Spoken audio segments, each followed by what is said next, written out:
வழங்குகிறோம் Santa Monica study abroad எஜி expo 2025 May 3ஆம் தேதி கோயம்புத்தூரில் உள்ள ரெடிசன் ப்ளூ ஹோட்டலில் எங்களுடன் சேருங்கள். நேரம் காலை 10 மணி முதல் மாலை 5 மணி வரை. வரி விஷயத்தில் அமெரிக்காவுக்கும் சீனாவுக்கும் முட்டல் மோதல்கள் நீடித்து வருகிறது. இந்த நிலையில் இந்த பஞ்சாயத்தில் போயிங் நிறுவனம் முதல் பலியாக மாறியிருக்கிறது.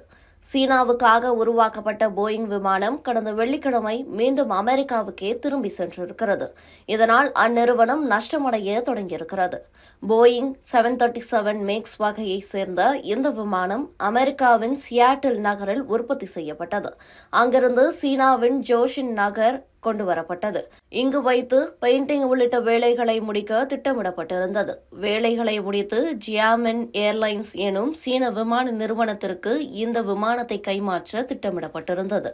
ஆனால் வரி விவகாரத்தில் அமெரிக்க தயாரிப்பு பொருட்களுக்கு சீனா கூடுதல் வரி போட்டதால் இந்த விமானத்தை வாங்குவது அந்நிறுவனத்திற்கு நஷ்டத்தை தான் ஏற்படுத்தும். எனவே நிறுவனம் விமானத்தை வாங்கும் திட்டத்தை கைவிட்டது. ஆகவே விமானம் மீண்டும் அமெரிக்காவுக்கே திருப்பிவிடப்பட்டது. இது போயிங் நிறுவனத்திற்கு ஏற்பட்ட மிகப்பெரிய இழப்பாகும். ஏற்கனவே கோவிட்-19 மற்றும் பாதுகாப்பு குறைபாடுகள் காரணமாக போயிங் தயாரிப்புகளை சீனா குறைத்து வந்தது. இப்போது வரி காரணமாக மொத்தமாக போயிங்குடனான ஒப்பந்தத்தை சீன நிறுவனம் நிறுத்திக் கொண்டிருக்கிறது. உலக அளவில் அமெரிக்காவுக்கு அடுத்து சீனாதான் உலகில் இரண்டாவது மிகப்பெரிய விமான சந்தையை கொண்டிருக்கிறது.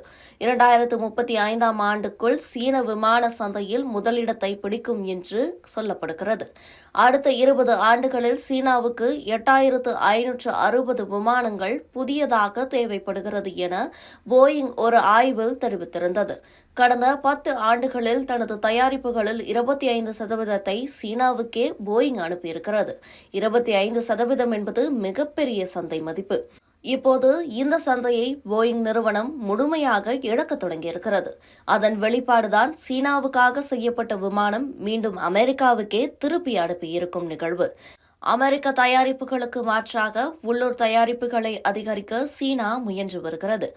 குறிப்பாக COMAC C919 போன்ற சீன விமானங்களின் தயாரிப்பை அதிகரிக்க முயற்சிகள் மேற்கொள்ளப்பட்டு வருகிறது.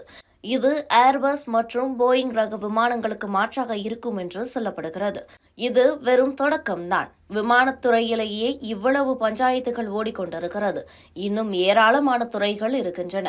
அதில் எந்தெந்த நிறுவனங்கள் மண்ணை கவ்வியிருக்கின்றன என்பது போக போக தெரிந்துவிடும். வரி விஷயத்தை பொறுத்தவரை யாரும் வெற்றி தோல்வி அடைய முடியாது. இரு நாடுகளும் இதனால் கடுமையான பாதிப்புகளை மட்டுமே எதிர்கொள்ளும். இது வெறும் நம்பர் கேம் என்று சீன அதிபர் ஜி ஜின்பிங் கூறியிருந்தார் என்பது குறிப்பிடத்தக்கது. வழங்குகிறோம் சாண்டா மோனிகா ஸ்டடி அப்ராட் எஜி எக்ஸ்போ 2025 மே 3ஆம் தேதி கோயம்புத்தூரில் உள்ள ரெடிசன் ப்ளூ ஹோட்டலில் எங்களுடன் சேருங்கள். நேரம் காலை 10 மணி முதல் மாலை 5 மணி வரை.